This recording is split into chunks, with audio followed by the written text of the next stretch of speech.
Hai plan-plan netizen seluruh Indonesia dimanapun kamu berada yang kadang komentarnya luar biasa.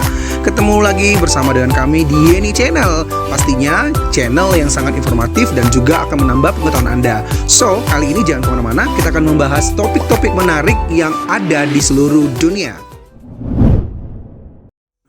Indonesia dikenal dengan beragam macam suku dan budayanya. Setidaknya dari catatan Badan Pusat Statistik pada tahun 2010 yang lalu, negeri ini memiliki sekitar 1.340 suku bangsa. Maka dari itu, dengan banyak sekali suku, Indonesia disatukan oleh istilah Bhinneka Tunggal Ika, yang berarti walaupun berbeda-beda tapi tetap satu jua. Wow, bangga dong. Namun, penggelompokan suku di Indonesia belum ada data yang valid dan jelas.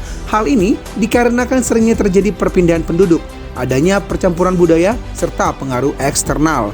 Di antara sekian banyak suku yang ada di Indonesia, salah satunya adalah suku Anak Dalam di Jambi. Keberadaan dari suku tersebut belum terlalu dikenal di masyarakat karena keberadaannya yang tinggal jauh dari jangkauan manusia pada umumnya.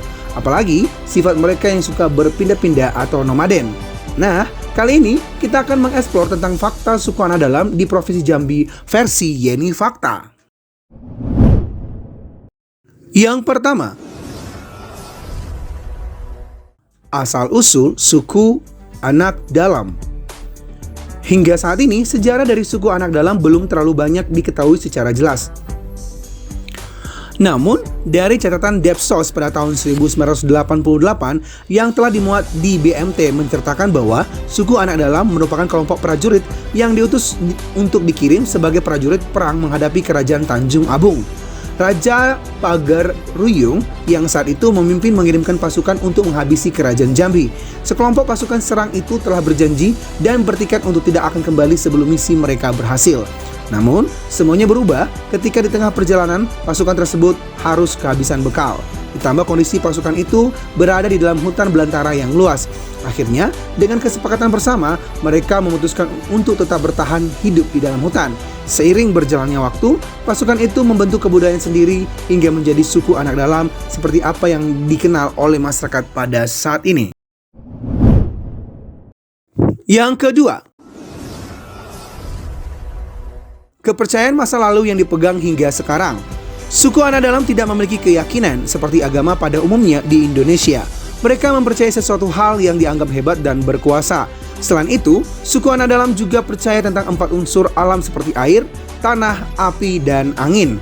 Seperti seorang avatar yang juga mempercayai 4 elemen penting itu.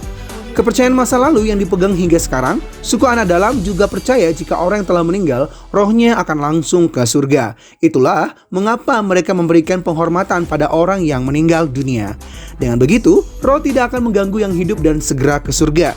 Meski hidup di hutan, mereka tetaplah saudara kita, tetap warga negara Indonesia yang segala haknya harus diberikan. Dalam hal ini, tidak merusak hutan yang menjadi tempat mereka hidup dan mempertahankan budayanya. Yang ketiga, hidup nomaden. Perihal tempat hidup suku Anak Dalam, mereka sering berpindah-pindah sesuai dengan keadaannya. Biasanya mereka akan berpindah ketika pergantian musim. Adapun standarnya ialah daerah sekitar tempat tinggal mereka sudah tidak ada lagi tanaman untuk bahan makanan juga hewan untuk diburu. Selain perkara tersebut, mereka juga berpindah akibat kematian. Suku Anak Dalam tidak mengubur siapa saja yang meninggal. Mereka akan membuat semacam balai-balai setinggi 1,5 meter dan meletakkan jenazah di dalamnya. Setelah itu, mereka akan pergi meninggalkannya tempatnya sejauh 10 km. Jika ingin kembali, mereka harus menunggu minimal 3 tahun. Yang keempat, pakaian suku Anak Dalam. Untuk pakaian sehari-hari, suku Anak Dalam kadang kala tidak menggunakan pakaian. Namun ada juga yang menggunakan kulit kayu dan kain penutup untuk menutupi kemaluannya. Sementara untuk wanita, menggunakan kain kemben untuk bagian atas dan satu lagi untuk bagian bawah. Selain menjadi pakaian, kain pun juga digunakan untuk mahar pernikahan dan membayar denda adat jika melakukan kesalahan atau harus membayar denda adat dengan kain tersebut. Yang kelima, kehidupan sehari-hari suku Anak Dalam. Dalam menjalani kehidupan, suku yang tinggal di wilayah Jambi ini seringkali mengandalkan hasil alam sebagai penopang hidupnya. Seperti untuk mandi, mereka menggunakan sungai, tidur pun kerap kali di atas tanah. Tetapi ada juga yang sengaja mendirikan tenda untuk berteduh. Selain itu, dalam mencukupi kebutuhan pangan mereka juga mengandalkan bahan makanan dari bumi. Suku anak dalam ini kerap kali melakukan perjalanan mencari hasil hutan. Kegiatan semacam ini disebut dengan berkinang atau berimbo. Kemudian, mereka juga senang berburu untuk memenuhi kebutuhan makannya. Berbekal senjata tombak, suku anak dalam akan dengan mudahnya mendapatkan hewan buruan. Berladang juga menjadi salah satu bagian kehidupan dari suku yang satu ini. Mereka menanam sayur-sayuran dan jenis ubi-ubian.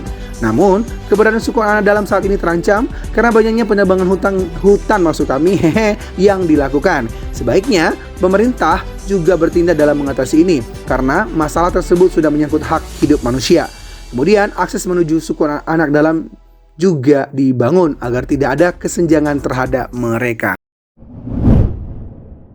Yang keenam, hutan adalah milik suku. Suku anak dalam sebenarnya terbagi menjadi 3 kelompok besar. Pertama adalah mereka yang lahir dan tinggal di hutan. Kedua adalah yang lahir di hutan lalu berbaur dengan desa terdekat. Terakhir adalah mereka yang lahir dan besar di penduduk desa. Bagi mereka yang tinggal di hutan belantara yang dipenuhi dengan pohon hijau, maka pepohonan itu dijadikan rumah. Seluruh hutan yang luas adalah kepunyaan suku yang bisa dimanfaatkan untuk kegiatan adat. Konsepsi mengenai kepemilikan ini terjadi sejak puluhan hingga ratusan tahun lalu, diturunkan dari generasi ke generasi. Hutan bagi suku anak dalam adalah tempat bermain, bekerja, membina rumah tangga, hingga tempat meninggal dunia. Itulah mengapa mereka saat ini semakin tersisih.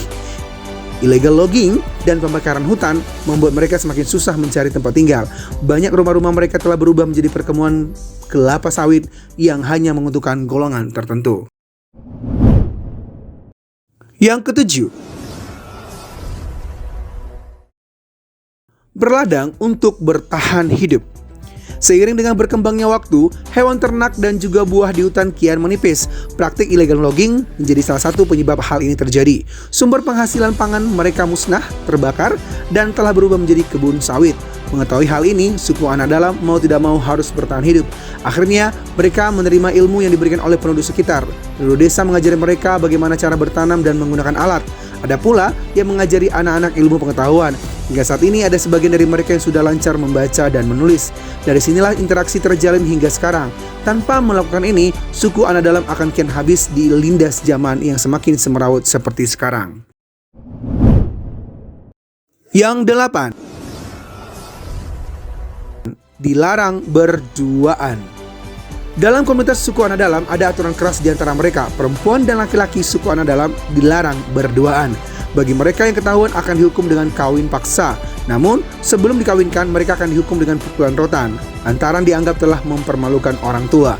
Ada pula aturan lain yaitu pria asing tidak boleh masuk hutan jika tidak ditemani pria dari suku anak dalam. Sesudah masuk pun mereka harus berteriak keras untuk menanyakan apakah ada pria lain di sana. Jika sudah mendapatkan jawaban baru, mereka boleh masuk di kawasan hutan tersebut. Para pria juga harus tetap mengenakan kain penutup untuk bagian bawah tubuhnya.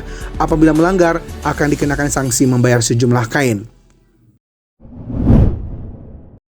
Demikianlah ulasan singkat tentang suku anak dalam versi Yeni Fakta. Semoga ulasan kali ini memberi informasi dan pengetahuan tambahan untuk kita semakin lebih baik. Jangan lupa untuk subscribe, like, komen, share, dan tonton terus channel Yeni Fakta. Karena bersama Yeni Fakta, kita akan mendapatkan informasi dan pengetahuan dari seluruh dunia.